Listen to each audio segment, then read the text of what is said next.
The town of Blackwater had always carried an air of melancholy, a weight of history that pressed down on its narrow streets and crept into the hearts of its residents. At the edge of town, where the fog never seemed to lift, an ancient stone bridge spanned the dark waters of the Blackwater River.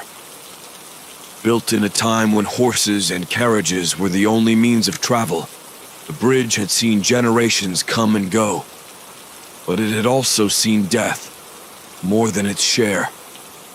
The bridge was an imposing structure, its stones weathered and slick with moss, the iron railings cold to the touch. During the day it stood silent, a relic of a bygone era, but at night, when the winds picked up and the moonlight barely pierced the thick fog, the bridge became something else entirely. The locals knew to avoid it after dusk, though few would admit to believing in the tales of haunted whispers that circled in the dark. For years, the bridge had been the site of inexplicable tragedies. Cars skidded off the road in clear weather. Drivers swore they saw something, or someone, standing in the middle of the bridge just before they lost control. The stories varied in detail, but shared a common thread. Those who crossed the bridge alone at night often felt an icy breath on the back of their necks, heard soft, mournful whispers in their ears, or caught glimpses of ghostly figures in the periphery of their vision. The town tried to move on, tried to forget the stories and the accidents, but the whispers persisted, carried on the winds that swept across the bridge, whispering names and half-forgotten words to those who dared to listen. On certain nights when the fog was particularly thick, the whispers grew louder, more insistent, as if the spirits were crying out to be heard, to be remembered. Among those who had lived in Blackwater long enough, there were a few who still spoke of the old tales, of the bridge that had taken so many lives. They said that the spirits of those who had died there lingered, unable to move on, bound to the place of their final moments. They said the bridge was cursed, a magnet for tragedy, and that the whispers were the voices of the dead, trapped between worlds, seeking vengeance or perhaps just release. One such night, as the town lay quiet and the fog rolled in from the river, the wind began to howl. It started as a low moan, like the sound of distant thunder, but soon it grew louder, sharper, until it was unmistakable. The sound of voices, many voices whispering in the night. Those few who were still awake shivered, drawing their curtains tight as the whispers carried through the streets. And on the bridge, where the fog clung to the stones like a shroud, the air seemed to grow colder still. The wind whipped across the river, carrying with it the voices of the lost, echoing in the night as they had for decades. The whispers rose and fell, a mournful chorus that spoke of pain, of fear, and of a lingering desire for those who still lived to know their names. The bridge was waiting. The storm that had been brewing all day finally broke as night descended on Blackwater. Rain pounded the town in relentless sheets, and the wind howled through the narrow streets, rattling windows and tearing at the branches of the ancient trees that lined the roads. It was the kind of night when the residents of Blackwater huddled inside their homes, grateful for the warmth of a fire and the solidity of walls between them and the storm. But for Lily and Mark, a young couple new to town, the night was taking an ominous turn. They had been driving for hours, the GPS on Mark's phone losing signal just as they reached the outskirts of Blackwater. The rain made it nearly impossible to see, and the fog that seemed to materialize from nowhere only added to their confusion. Mark gripped the steering wheel tightly, his knuckles white, while Lily stared out the passenger window, squinting to make out anything beyond the smudged glass. "Are you sure this is the right way?" Lily asked, her voice tinged with unease. Mark sighed, glancing at the map on his phone screen, which had frozen several miles back. "I don't know, Lil. It's hard to tell with this weather. We should have seen the turnoff by now. Lily's eyes darted to the side of the road, where shadows seemed to flicker in the headlights, only to vanish as quickly as they appeared. Maybe we should turn back. Mark hesitated. The thought of retracing their steps through the labyrinth of dark, rain-soaked roads didn't appeal to him. Let's just keep going a bit farther. There has to be a sign or something soon. The car's wipers struggled to keep up with the torrent of rain, and the road ahead was nothing but a blur of water and mist. As they rounded a bend, the headlights caught something looming in the distance, a structure that seemed to rise out of the fog itself. That must be the bridge, Mark said, a note of relief in his voice. I remember hearing something about it at the gas station. We're on the right track. Lily frowned, a sense of unease growing stronger. But didn't the guy at the station say to avoid the old bridge? That it's dangerous in weather like this? Mark shrugged, trying to ignore the nagging worry in the back of his mind. It's probably just superstition. Old bridges like this always come with creepy stories. As they approached, the bridge loomed larger, its silhouette stark against the swirling fog. The stone arches rose from the river like the backbone of some ancient, slumbering beast, and the iron railings glistened with rain, twisted and bent from years of neglect. The headlights flickered, casting fleeting shadows that danced along the stone. Lily shivered, wrapping her arms around herself. I don't like this, Mark. Something feels off. But Mark had already made up his mind. He eased the car onto the bridge, the tires splashing through puddles as they crossed the threshold. The bridge creaked under the weight of the car, a low groan that seemed to echo in the stillness of the night. The fog thickened, swallowing the rear of the car until it felt as if they were the only two people left in the world. Halfway across, the car's engine sputtered, coughed, and then went silent. The headlights dimmed, leaving them in near total darkness, the only light coming from the faint glow of the dashboard. What the hell? Mark muttered, turning the key in the ignition. The engine whined but refused to start. Mark, what's happening? Lily's voice was thin, almost a whisper. I don't know, Mark said, his frustration giving way to a creeping fear. He tried the ignition again, but the car was dead, lifeless. Lily's breath hitched as she heard it, a soft, almost imperceptible sound of whispering. At first she thought it was just the wind, but as it grew louder, the words became clearer. It was a chorus of voices, low and insistent, their words jumbled together, unintelligible but undeniably human. Mark, do you hear that? He paused, his hand still on the key, and listened. The whispers seemed to come from all around them, carried on the wind and echoing off the stone walls of the bridge. Mark's heart began to race, a cold sweat breaking out on his brow. We need to get out of here, he said, his voice tight with fear. Lily nodded, her eyes wide, and reached for the door handle. But as she did, a figure appeared out of the fog, standing just in front of the car. It was a man, or at least it had once been. His clothes were torn and soaked, his face pale and gaunt, eyes hollow and dark. His skin had a sickly bluish tint, as if he had been submerged in water for far too long. Mark. Lily's voice was trembling now, barely more than a breath.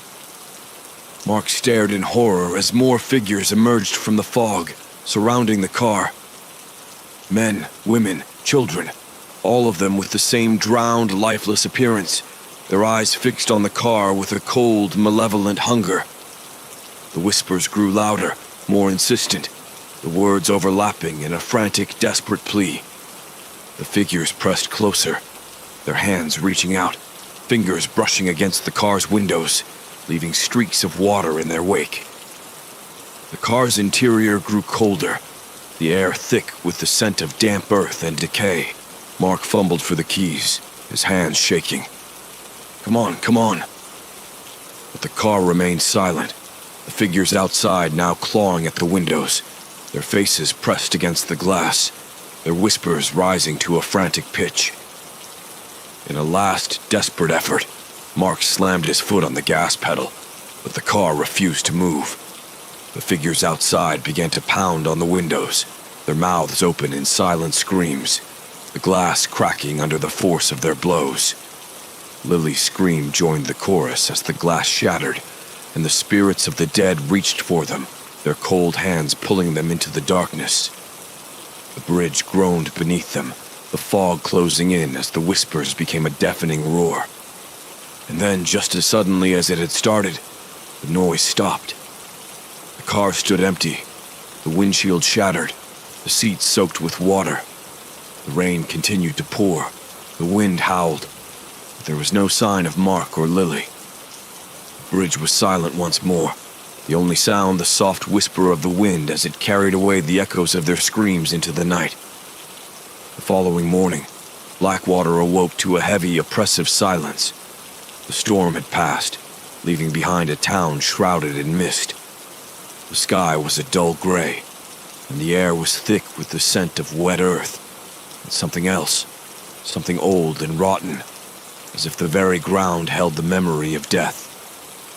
Henry Caldwell, the town's unofficial historian, had spent much of his life piecing together the fragmented history of Blackwater. An elderly man with a penchant for dusty books and long-forgotten tales, Henry had always been fascinated by the stories surrounding the old bridge. The locals often dismissed these tales as mere superstition, but Henry knew better. He had seen the records, the yellowed pages filled with names of those who had died in mysterious accidents on that cursed span of stone. Sitting in his cluttered study, Henry flipped through one of his oldest ledgers, its pages brittle and fragile. He had been poring over the records of Blackwater for years, but something about the recent events gnawed at him. The couple, Mark and Lily, had been new to town, just passing through, yet they had met the same fate as so many before them. Henry's fingers traced the faded ink of the names in his ledger. William Harkins drowned in 1892. Sarah Miller lost to the river in 1913. The Parker family, their car found empty on the bridge in 1967. The pattern was undeniable. Every few decades, the bridge claimed more lives, seemingly at random. But each time, the victims vanished without a trace, leaving behind only cold, wet remains and shattered lives. And each time the town moved on, the stories fading into whispers, the names forgotten. But Henry couldn't forget. He was driven by a need to understand, to uncover the truth that had been buried under layers of superstition and fear. He had spent countless hours in the town's library, digging through archives and newspaper clippings, piecing together the tragic tapestry of the bridge's history. What he found was chilling, a curse that seemed to stretch back to the bridge's construction when it was said that the workers had disturbed something ancient, something that should have been left undisturbed. Determined to find answers, Henry decided to visit the town's oldest records, kept in a small, forgotten archive at the edge of Blackwater. The building was little more than a shed, its wooden walls warped and cracked, the roof sagging under the weight of time. Inside, the air was thick with dust and the faint smell of mildew, the dim light filtering through cobwebbed windows casting long shadows across the room. Henry carefully opened one of the oldest ledgers, its cover creaking with age. The pages were filled with neat, careful script, chronicling the lives and deaths of Blackwater's earliest residents. As he scanned the entries, one particular name caught his eye: Jonathan Crane, the bridge's original architect, whose untimely death had been the first recorded tragedy associated with the bridge. The entry described Crane's death in chilling detail. found dead on the bridge just days after its completion, his body soaked to the bone despite the clear weather, his face twisted in an expression of terror. The townsfolk had whispered of a curse, of Crane's spirit lingering on the bridge, seeking to punish those who dared to cross it. But Henry knew it wasn't just Crane. There were others, so many others, whose restless spirits had been drawn to the bridge, trapped by the same dark force that had claimed them. Henry's hands shook as he turned the pages, revealing more and more names, each with a story more tragic than the last. Children who had fallen into the river, their bodies never recovered. Lovers who had leaped from the bridge in despair, only to vanish without a trace. Travelers who had simply disappeared, their cars found abandoned on the bridge, doors hanging open as if they had stepped out into the void. As he read, the air in the small archive seemed to grow colder, the shadows lengthening, pressing in on him. Henry could almost hear the whispers of the dead, faint and far away, as if they were calling to him from across the decades. His breath quickened, a cold sweat forming on his brow. One name at the bottom of a page caught his eye, a name he hadn't expected to see. Lily Jenkins, age 24. The entry was dated the night before, the ink still fresh, the letters stark against the yellowed paper. There was no explanation, no details, just her name and the date of her death. Henry's heart pounded in his chest as he stared at the entry. It was impossible. Lily had been alive just the day before, and yet here was her name, already recorded in the town's history, as if her fate had been sealed long before she ever set foot on that bridge. His mind raced, trying to comprehend the implications. Was this some kind of premonition? A sign of things to come? Or had the bridge claimed her so completely that it had erased her from the present, leaving only a name behind? As the chill in the air deepened, Henry felt a sudden urge to leave, to flee the suffocating shadows of the archive and return to the relative safety of his home. But even as he stood, ready to close the ledger and push it away, he heard it. The same low, mournful whisper that had haunted so many others. The voice was faint but unmistakable, carried on a breeze that shouldn't have existed in that sealed room. The voice spoke a single word. Remember. Henry's blood ran cold as he realized what it meant. The spirits of the bridge weren't just lingering. They were reaching out, desperate to be remembered, to have their stories told. The bridge was a monument to their suffering, a place where the past and present intertwined, where the dead clung to the living, refusing to be forgotten. Shaken, Henry carefully closed the ledger and left the archive, the whispering voices following him as he stepped out into the gray, foggy morning. He knew now that the bridge was more than just a place of death. It was a gateway, a threshold between this world and the next, where the souls of the lost waited, yearning for someone to acknowledge their existence. And as he walked back to his study, the fog closing in around him, Henry knew that he couldn't ignore the truth any longer. The bridge had taken Mark and Lily, just as it had taken so many others, but it wouldn't stop there. The spirits were growing restless, their whispers growing louder, more insistent. The bridge was hungry, and it wouldn't be satisfied until every name, every lost soul, was remembered.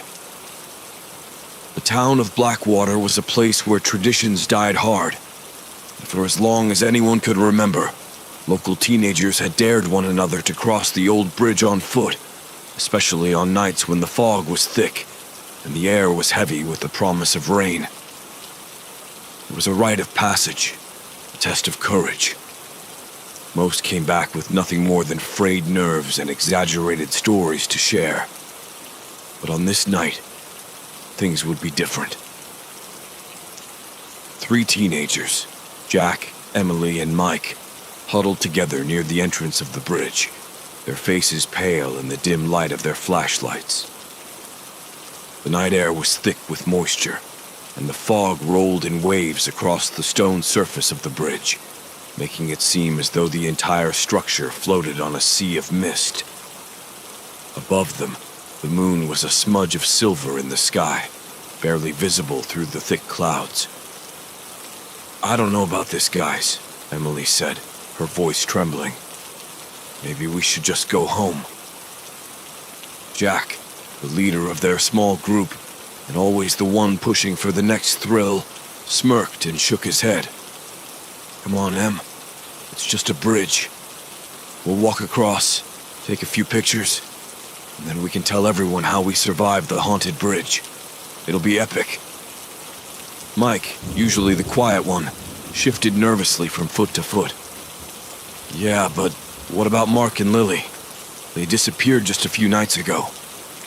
Jack scoffed, waving a hand dismissively. "They probably just ran off together or got lost. You know how these things go. People always jump to the worst conclusions. Besides, if something happened to them here, we'd have heard about it by now, right?" Emily wasn't so sure. She had grown up hearing the stories of the old bridge, of the whispers in the dark, and of the people who had vanished without a trace. There was something about the place that made her skin crawl, a feeling deep in her gut that this was a bad idea. But she didn't want to be the one to back out, not in front of Jack and Mike. "Okay," she said finally, taking a deep breath. "Let's just do this and get it over with." They stepped onto the bridge, the sound of their footsteps muffled by the thick fog. The cold air seemed to close in around them, and the stone beneath their feet felt slick and treacherous. The river below was invisible, hidden by the dense mist that clung to the bridge like a shroud. As they walked, the beam of Jack's flashlight cut through the fog, revealing nothing but the empty expanse of the bridge ahead. The silence was oppressive, broken only by the occasional drip of water from the overhead railings and the distant rustle of the wind. The further they went, the more Emily felt as if the darkness itself was pressing in on them, watching, waiting. Mike was the first to hear it, a faint, distant whisper that seemed to rise from the very stones beneath their feet. He stopped in his tracks, his heart pounding in his chest. "Did you hear that?" he whispered, his voice barely audible. Jack paused, frowning. "Hear what?" But Emily had heard it too, a soft, almost inaudible murmur that seemed to drift on the wind. It was a voice, or perhaps many voices, whispering in a language she couldn't understand. The sound sent a chill down her spine, and she instinctively stepped closer to Mike. "There it is again," Mike said, his eyes wide with fear. "It's like voices." Jack strained to hear, his bravado faltering as the whispers grew louder, more distinct. They were all around them now, a chorus of overlapping voices that rose and fell in a haunting, rhythmic cadence. The words were still unintelligible, but the emotion behind them was clear. Sorrow, anger, a deep, abiding despair. Emily's flashlight flickered, and then, with a soft pop, it went out. She gasped, fumbling in the darkness. "Jack, Mike, my light's out!" Jack's flashlight wavered as well, the beam dimming and then flickering erratically. The whispers grew louder, more insistent, and with them came a sudden, bone-chilling cold that seeped into their very bones. Emily's breath came in short, panicked gasps, each exhale visible in the freezing air. "We need to get out of here," Mike said, his voice trembling. But before they could move, the fog around them seemed to thicken, swirling into shapes that coalesced into shadowy figures. The forms were barely human, indistinct and wavering, as if made of the very mist itself. They stood on the bridge, their faces obscured, their hands reaching out as if in supplication or accusation. The whispers now became a deafening roar, filling their ears with desperate, pleading voices. Emily covered her ears, trying to block out the sound, but it was inside her head, a cacophony of anguish and rage. The figures pressed closer, their forms solidifying into something more tangible, more real. Jack stumbled backward, his flashlight falling from his hand and clattering to the ground. "What the hell is this?" he shouted, his voice breaking with fear.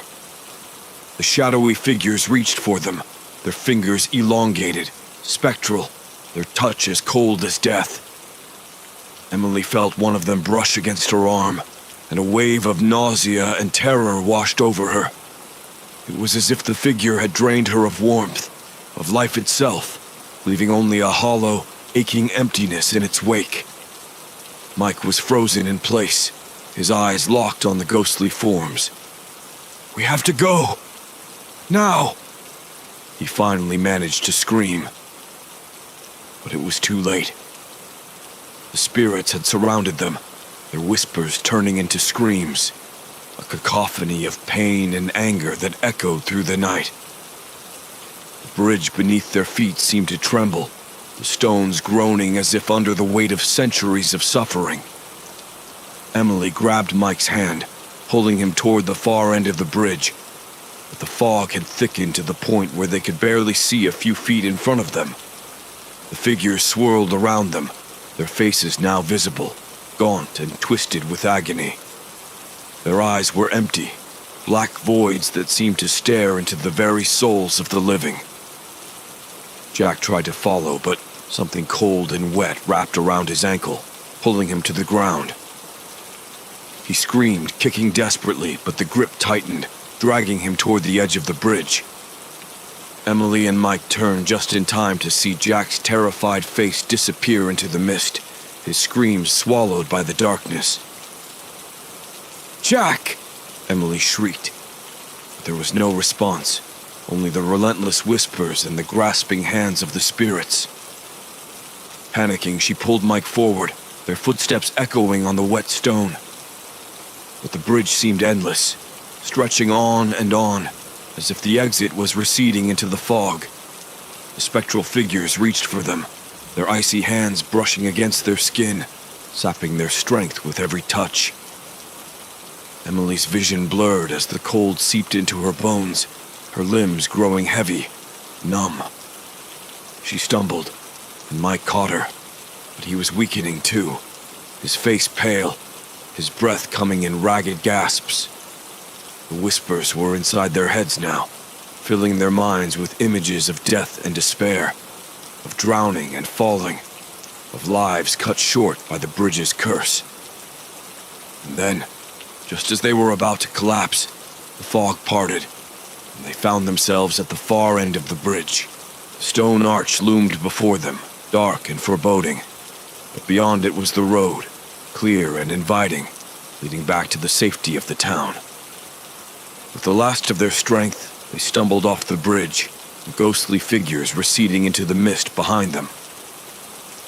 The whispers faded, replaced by the sound of their own labored breathing and the distant hum of crickets in the night. They collapsed onto the ground, gasping for air, the cold still clinging to them like a shroud. For a long moment they lay there, too shaken to speak, the terror of the night still gripping their hearts. But as the minutes passed, the reality of what had happened began to sink in. Jack was gone, lost to the bridge and its vengeful spirits, and they had barely escaped with their lives. Emily looked back at the bridge, now just a shadow in the fog, and a shiver ran down her spine. She knew then that they had crossed a line, that they had awakened something dark and ancient that would not be satisfied with just one life. The bridge had taken Jack, but it would not stop there. It was hungry, and it would continue to feed on those foolish enough to challenge it. And as they stood, shakily making their way back to town, the whispers began again, faint and distant, carried on the wind, a reminder that the bridge was always waiting, always watching, ready to claim its next victim. Blackwater was in a state of quiet panic. News of Jack's disappearance spread quickly through the town, whispered behind closed doors and in hushed conversations at the local diner. It had been 2 days since Jack, Emily, and Mike had ventured onto the old bridge, and though Emily and Mike had returned, traumatized and shaken, there was still no sign of Jack. The sheriff's search had turned up nothing. No body, no clues, just an abandoned flashlight lying on the cold stone. The bridge stood silent, its mysteries as impenetrable as the fog that clung to it each night. But those who lived closest to the bridge had noticed something strange. The night air had grown colder, the fog thicker, and the wind carried with it an eerie, mournful sound that sent shivers down their spines. Tim Harris, a local mechanic, had been born and raised in Blackwater. He was a man of few words, someone who believed in fixing things with his hands rather than indulging in the town's superstitions. But even Tim couldn't ignore what was happening. He had seen more cars than usual coming into his garage with strange problems. Dead batteries, engines that wouldn't start, headlights that flickered without explanation. And each one had something in common. The drivers had all crossed the old bridge.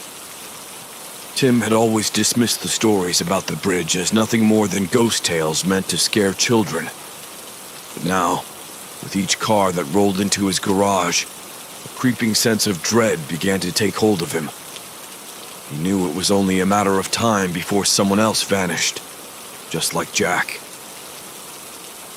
One evening, after closing up his garage, Tim sat in the quiet of his office, nursing a cup of coffee and staring at the stack of repair orders on his desk.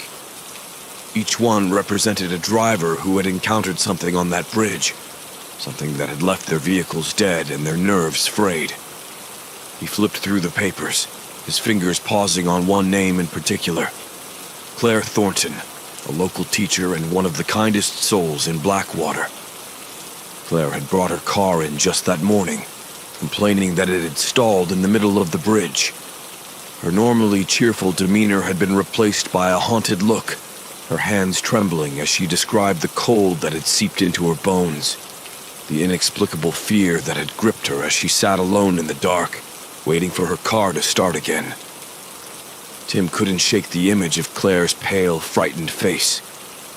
He had seen that same look in Emily and Mike, the same hollow eyes and trembling hands. It was as if the bridge was draining the life out of everyone who crossed it, feeding off their fear. As he sat there, lost in thought, the phone on his desk rang, jolting him out of his reverie. It was Claire. Her voice was shaky, barely above a whisper. "Tim, it's happening again. My car. It's outside, but I can hear it. The whispers. They won't stop." Tim's blood ran cold. He could hear the fear in her voice, the same fear that had been growing inside him since Jack's disappearance. Without a second thought, he grabbed his jacket and keys and headed for the door. "Stay where you are, Claire," he said, his voice steady despite the dread gnawing at him. "I'm coming over." The night air was thick with fog as Tim drove through the darkened streets of Blackwater, his headlights barely piercing the mist. The road to Claire's house took him dangerously close to the bridge, and as he approached, his car's engine sputtered, then roared back to life. He gripped the steering wheel tighter, his eyes flicking nervously toward the shadowy outline of the bridge looming ahead.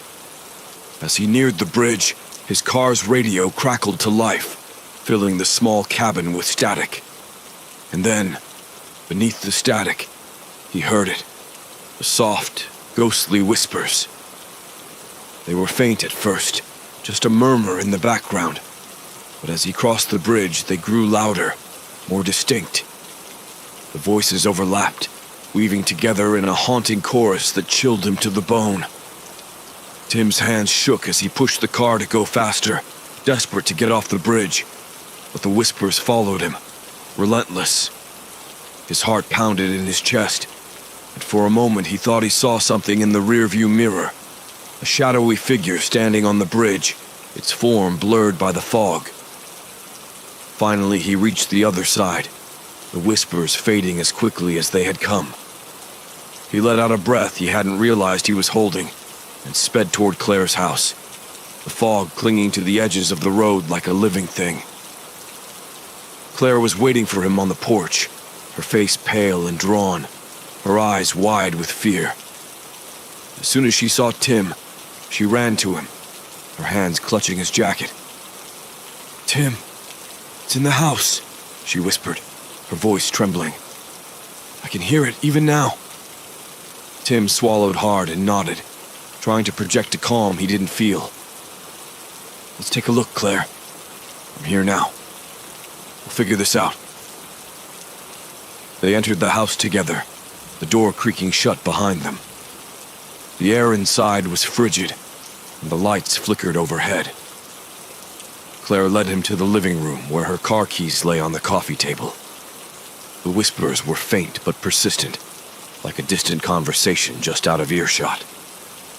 Tim picked up the keys, his fingers brushing against the cold metal. The moment he touched them, the whispers grew louder, and the temperature in the room dropped even further. He could feel the cold seeping into his bones, the same icy chill that Claire had described. It was as if the very air was alive with the presence of the bridge, reaching out to claim anyone who dared to defy it. "Claire," Tim said, his voice tight. "We need to leave. Now." But as they turned to go, the lights flickered violently, and the whispers surged, filling the room with a cacophony of voices. The sound was deafening, drowning out all thought, all reason. Tim clutched Claire's hand, pulling her toward the door, but the cold had become paralyzing, freezing them in place. The shadows in the corners of the room deepened, coalescing into ghostly figures that emerged from the darkness, their forms half seen, their faces twisted with sorrow and rage. They reached out, their hands clawing at the air, their mouths open in silent screams. The whispers rose to a fever pitch, the words jumbled and frantic, a desperate plea for something, anything. Tim fought against the cold, his breath coming in ragged gasps. He could see the spirits clearly now, their eyes black voids, their faces gaunt and hollow. They were the lost souls of the bridge, the ones who had been claimed by its curse, and they were reaching out to him, trying to drag him into their world. With a final, desperate effort, Tim broke free of the icy grip that held him. He yanked Claire toward the door, their footsteps echoing in the silence that followed as the whispers abruptly ceased. They stumbled outside, gasping for air, the fog wrapping around them like a shroud. They didn't stop running until they were far from the house, the sound of their pounding hearts the only thing they could hear. When they finally collapsed on the sidewalk, Tim looked back toward the bridge, barely visible in the distance. "It's getting worse," he said, his voice hoarse. "The bridge, it's not just taking people anymore. It's coming for us wherever we are." Claire nodded, her face still pale, her body trembling with cold. "What do we do, Tim? How do we stop it?" Tim didn't have an answer. All he knew was that the bridge was no longer content to wait for its victims to come to it. It was reaching out, its curse spreading through the town, claiming anyone who crossed its path. The spirits of the dead were restless, their anger growing with each passing night. As the fog closed in around them, Tim realized that Blackwater was no longer safe. The bridge was hungry, and it wouldn't stop until it had consumed everything in its path. He had to find a way to end the curse before it claimed them all. But deep down, Tim feared that the bridge was already beyond saving, that it had become a force of its own, unstoppable and insatiable. And as the whispers returned, carried on the wind that swept through the empty streets, Tim knew that time was running out. The storm had returned with a vengeance, the wind howling through the trees, and the rain lashing down in sheets that obscured everything beyond a few feet. The fog was thicker than ever, wrapping Blackwater in a suffocating blanket of gray, but none of that mattered to Sam Miller. He stood at the edge of the old bridge, his eyes fixed on the darkened span stretching before him, his mind made up. Sam's wife, Laura, had been the most recent victim of the bridge, her car found abandoned in the middle of the crossing just a week ago. She had been driving home from her night shift at the hospital, and when she hadn't come back, Sam had known in his gut where she would be. The search had turned up nothing. No body, no clues, just her car, as empty and cold as his heart had been since. Now, standing in the pouring rain, Sam felt that emptiness swell inside him, filling him with a determination that bordered on madness. He was going to end this, one way or another. He had nothing left to lose. The bridge had taken the love of his life, and he was going to make sure it never took anyone else. He had spent the past few days talking to anyone who would listen, piecing together what he could about the bridge's dark history. Henry Caldwell, the town's historian, had been a wealth of information, sharing the tragic tales of those who had died on the bridge and the lingering curse that seemed to bind their souls to the place. Tim Harris, the mechanic, had spoken in hushed tones of the strange phenomena plaguing the town, of the whispers that followed him wherever he went, of the cold that seemed to seep into everything. Armed with this knowledge, Sam had prepared for this final confrontation. He carried with him the relics of those who had perished on the bridge, items he had gathered from their families or found in the dusty archives of the town's history. Each item, he believed, held a connection to the spirits trapped on the bridge, a link to the world they had left behind. As he stepped onto the bridge, the wind howled, and the rain fell harder, as if the very elements were conspiring to stop him. The fog swirled around his feet, thick and oppressive, and the stone beneath him was slick and treacherous. But Sam pressed on, clutching the bag of relics tightly in one hand, a determined look in his eyes. Halfway across, the whispers began. They were faint at first, just a murmur on the wind, but they grew louder with each step he took, until they were a cacophony of voices, each one pleading, crying, demanding to be heard. The temperature dropped sharply, the cold biting through his clothes and into his bones, but Sam didn't falter. "I'm here," he called out, his voice strong and steady. "I know what you want. I know you're trapped. I'm going to end this." The fog parted briefly, revealing the spectral figures that had haunted the bridge for so long. They hovered in the air, their faces twisted in anguish, their hands outstretched toward Sam, but he didn't flinch. Instead, he reached into his bag and pulled out the first item, a tarnished locket, its chain broken and tangled. It had belonged to Sarah Miller, one of the bridge's earliest victims. "I remember you," Sam said, holding the locket up. "Your story won't be forgotten." The ghost of Sarah Miller appeared before him, her eyes wide with surprise. The whispers around him faltered, as if the spirits were listening, waiting. Sam placed the locket on the ground, and as he did, Sarah's ghostly form began to fade, her face softening, the anguish in her eyes replaced with something like peace. One by one, Sam took out the relics and placed them on the bridge. A child's toy, a soldier's dog tags, a faded photograph.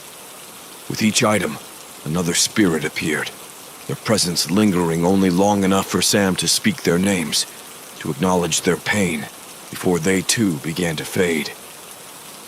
The whispers grew softer, the cold less biting, as if the spirits were finally finding the release they had been denied for so long. But as Sam reached for the last item, the fog thickened again, and the whispers returned, louder and more desperate than ever. The final relic was a simple wedding band, its gold dulled by time. It had been his wife's, a token of their life together, a symbol of the love that had been stolen from him.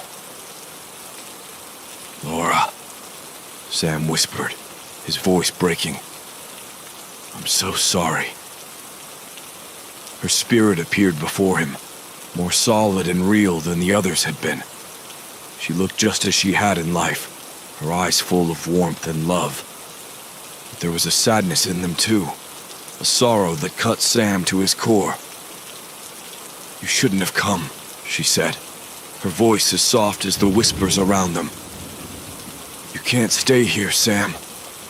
The bridge, it won't let you go." Sam shook his head, tears streaming down his face, mixing with the rain. "I can't leave you, Laura. I have to end this. I have to set you free." Laura reached out, her hand passing through his cheek, cold as ice. "You've done enough, Sam.